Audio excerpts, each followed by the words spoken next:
พระบาทสมเด็จพระเจ้ามหาสิริศรีสว่างวงศ์ธรรมิกราชองค์ปฐมกษัตริย์ลาว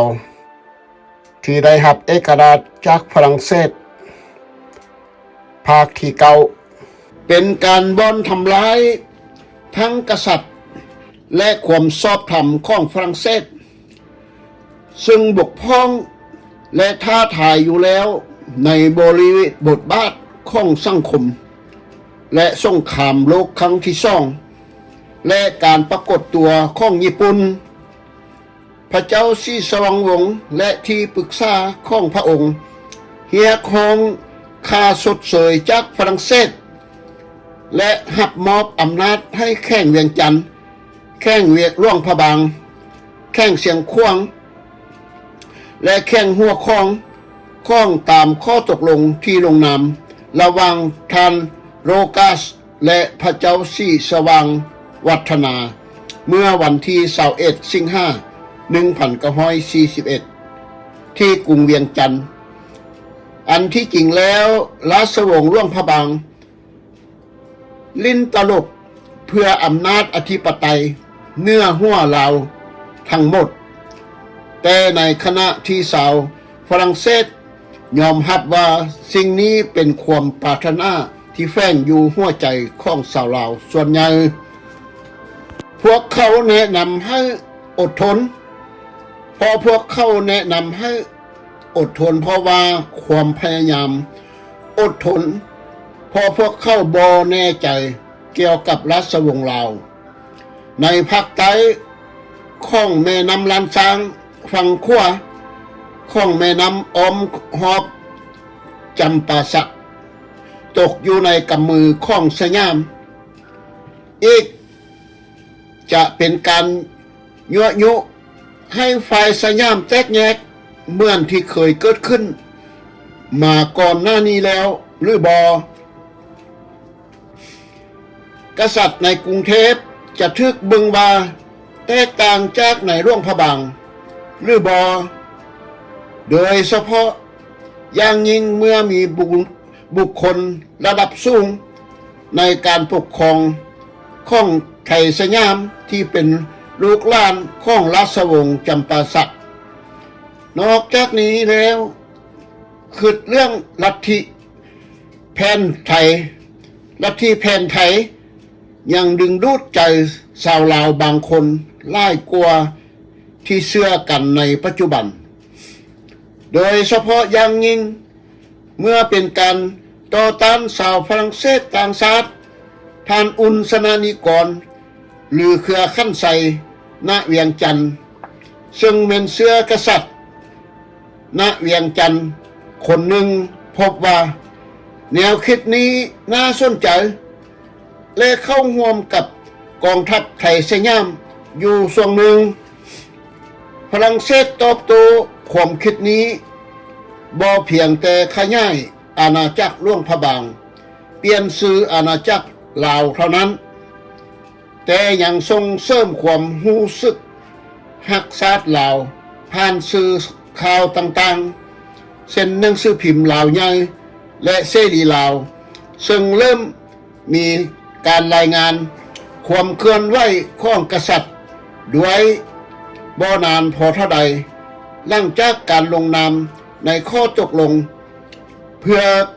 ขยายอาณาจักรกษัตริย์และคณะผู้ติดตามของพระองค์ได้เดินทางไปเวียงจันทร์และผ่านแขวงทางภาคใต้เพื่อเดินทางไปพิธีราชพิเศษกของกษัตริย์เจ้านรดมสิหนกในกรุงพนมเปญนับเป็นการเสด็จเยี่ยมยามกรุงเวียงจันทร์ครั้งทำอิฐของกษัตริย์ตั้งแต่ข้อตกลงกับลาวในวันที่31เดือนตุลาปี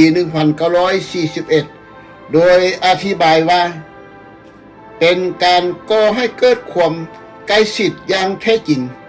ระหว่างอาณาจักรหลวงพระบางกับแข้งเวียงจันทร์ที่น่าสนใจคือคำว่าอาณาจักรล้านช้างยังถูกนำมาใช้ด้วยในงานต้อนรับกษัตริย์ บ่เพียงแต่จะมีการสักถุงซาดฝรั่งเศสเท่านั้นแต่ยังรวมถึงถุงล้านสร้าง3 เสี้ยนบนพื้นสีแดงเป็นเวลาหลายปีแล้วที่กษัตริย์หลวงพระบางก้าวป่าไส้พระราชโอวาทโตสาวเวียงจันทร์และทุกคนพยายามเข้าใจเข้ามาฟังคำป่าไส้ของพระกษัตริย์ลาวพวกทหารได้เป่าแก่และคำนับทุงของอาณาจักรล้านช้างแท้จริงแล้วในวันที่11เดือนตุลากษัตริย์เจ้าฟ้าสายสีสว่างวงศ์ได้ไปเยี่ยมยามสำนักงานไต่ลาวใหญ่และสำนักงานใหญ่ของลาวของเสรีลาวสำหรับห้องการของเสรีภาพเมื่อปลดปล่อยฝรั่งเศสให้ลาวมีอันที่เอิ้นว่าเอกราชแล้วเป็นลาวเสรีภาพพาราดอนภาพอิสระภาพเอกภาพแห่งราชอาณาจักรลาวเสรีมีประชาธิปไตย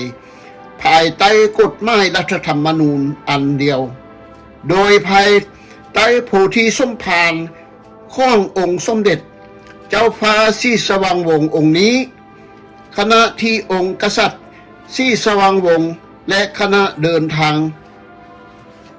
ไกลออกไปทางภาคใต้นอกเหนือไปจากแขวงที่ปัจจุบันเป็นส่วนหนึ่งของอาณาจักรลาวอย่างเป็นทางการแล้วพระองค์ก็ได้รับการต้อนรับอย่างกระตือรือร้นและอบอุ่นจากผู้คนอยู่ที่นั้นบุคคลที่มีชื่อเสียงทุกคนทุกแห่งทั้งชายและหญิงเด็กชายและเด็กหญิงหนุ่มน้อยสุมชนนักเรียนนิสิตนักศึกษาและนักฮ้องนักดนตรีพร้อมพากันถ้วยบังคมพระราชองค์สมเด็จที่สมเกียรติด้วยความเคารพพระราชบาสีหลวงจัดขึ้นเพื่อเป็นเกียรติยศแก่พระองค์เจ้า หน่วยซอดแนมและนักธุรกิจนักสกุลลาวยุนหุ้นเยาวชนยุวรรณรีได้เดินแถวยาวเหยียดตามเส้นทางของที่นั้น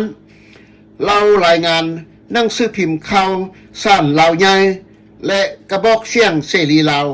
เพื่อลาวเสรีภาพรายงาน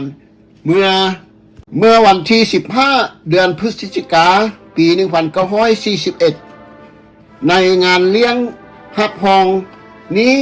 จะต้องส่งเสริมความตื่นเต้นที่เต็มไปด้วยคือความเคารพนับถือเฮ็ดให้มีความใกล้ชิดติดแท้ของชาวลาวภาคใต้มีต่อสถาบันกษัตริย์เจ้าฟ้าศรีสว่างวงศ์ธรรมิกราชให้ไล่ยิ่งขึ้นในการเป็นประเทศเอกราชมีพระมหากษัตริย์เป็นประมุขทั่วประเทศอย่างแท้จริงนอกจากนี้รายงานจากข่าวสารเหล่ายังฉบับลงวันที่15เดือนมกราปี1942เช่นกันว่าการสืบราชสมบัติของสมเด็จเจ้าฟ้าของสมเด็จเจ้าเพชรราชเป็นอุปราชและเจ้าศรีสว่างวัฒนาเป็นองค์มงกุฎราชกุมารเมื่อวันที่29เดือนธันวา1941ความอวดดีและเหตุการณ์ดังกล่าวได้ถูกบันทึกไว้เป็นอย่างดีโดยท่านพญาหัวข้องผู้สนานิกรพิธีสมเด็จเจ้าเพชรราชเป็นมหาอุปราชที่ได้เชิญเจ้าฟ้าเจ้าหน้าที่ลาวจากทั่วทุกประเทศทุกสารทิศเห็นได้ชัดเจนว่าเป็นสัญลักษณ์อันน่าประทับใจของชาติของกษัตริย์และจากนั้นพระมหากษัตริย์จึงได้เสด็จไปทางภาคใต้นครหลวงเวียงจันทร์เพื่อเฮ็ดพิธีสาบานตัว จริงอยู่ในวัดองค์ตื้อและบุญพระธาตุหลวงจึงได้เสริมขยายบทบาทของงานนมัสการดังกล่าวเฮ็ดให้เป็นบุญประจำปีประจำศาสตร์อีกด้วยเช่นเดียวกันการขยายอาณาเขตของราชอาณาจักรด้วยการสร้างตั้งกระทรวงต่างๆที่บ่จำเป็นควบคุมโดยพระมหากษัตริย์และการแต่งตั้งนายกรัฐมนตรีรวมตัวกันที่หอสนามหลวงเจ้าสายเพชรราชให้เป็นนายกรัฐมนตรีคนทำอิฐและแต่งตั้งสมาชิกสภาที่ปรึกษาส่องทานคือพญาหลวงเมืองจันทร์อูทองพญาหลวงอูทองเมืองจันทร์สุวรรณวงศ์หรือเจ้าพญาหลวงเมืองจันทร์เป็นรัฐมนตรีการกระทรวงสาธารณสุขและการศึกษาและท่านพุ้ยปัญญาหรือเจ้าพญาหลวงมื่นเท้าเป็นรัฐมนตรีกระทรวงยุติธรรมและศาสนา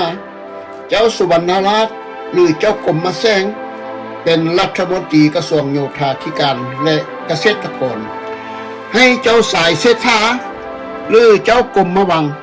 เป็นรัฐมนตรีว่าการกระทรวงป้องกันประเทศและเป็นมหาดไทยให้สมเด็จเจ้าฟ้าศรีสว่างวัฒนาพระบรมราชกุมารเป็นองค์มกุฎราชกุมารซึ่งเคยมีบทบาทในการปกครองมาก่อนบัดนี้มีบทบาททางการบริหารของรัฐบาลจึงให้ดำรงตำแหน่งที่ปรึกษาสภาที่ปรึกษาพระมหากษัตริย์ซึ่งมีสมาชิกทั้งหมด5ท่านในขณะที่ตำแหน่งเหล่านี้บ่ได้รับการเลือกตั้งลักษณะการเปลี่ยนแปลงผ่านข้องการจัดตั้งซึ่งอยู่ในระหว่างแนวคิดหัวแล้วหัวต่อแบบสมบุญละญาธิราชของระบอบราชาธิปไตยกับระบอบรัฐธรรมนูญหมายความว่าอำนาจและความรับผิดชอบที่ถือโดยบุคคลต่างๆในโครงสร้างใหม่นั้นคุมเขือและสิ่งนี้จะส่งผลกระทบให้แห่งในปี 1945 เมื่อสิ้นสุดขามหลงการล้มสลายของอำนาจฝรั่งเศสในปี 1945 เมื่อญี่ปุ่นเข้าควบคุมประเทศได้เช็คความชอบธรรมขึ้นสุดท้ายออกจากการอ้างสิทธิในฐานะผู้พิทักษ์ปกป้องประเทศลาวและเฮ็ดให้ระบอบกษัตริย์ล่วงพระบางประเสริญหน้ากับความท้าทายที่ยิ่งใหญ่ที่สุดของประวัติศาสตร์ลาวญี่ปุ่นได้กดดันกษัตริย์ให้ประกาศอิสรภาพของอาณาจักรล่วงพระบางในวันที่8เดือนเมษายนปี 1945 นับจากนั้นมาและวันนี้อาณาจักรล่วงพระบางของเฮาได้รับการปลดปล่อยจากการครอบครองของฝรั่งเศสและกลายมาเป็นรัฐเอกราชลาวโดยสมบูรณ์ตามที่สมเด็จพระบรมราชกุมารีทรงมีพระราชประสงค์จะประกาศแต่เจ้าเพชรราชสัมผัสทรงคัดค้านว่าเป็นการกระทำที่ตรงกันข้ามกับระเบียบวินัยปฏิบัติของไทยสยามที่ในราชการญี่ปุ่นกราบถวายบังคมทูลนายกรัฐมนตรีและบ่แนะนำพระมหากษัตริย์เพราะสมเด็จพระบรมราชกุมารีมงกุฎราชกุมารบ่ได้อยู่ในระดับฐานะรัฐบาลจึงเห็นความขัดแย้งของวังหน้ามีต่อวังล่วงพระองค์ทรงวางตัวเองเหนือกว่าการเมืองเห็นได้ชัดเจนว่าเจ้ามหาอุปราชเพชรราชได้คิดที่จะปฏิรูปราชอาณาจักร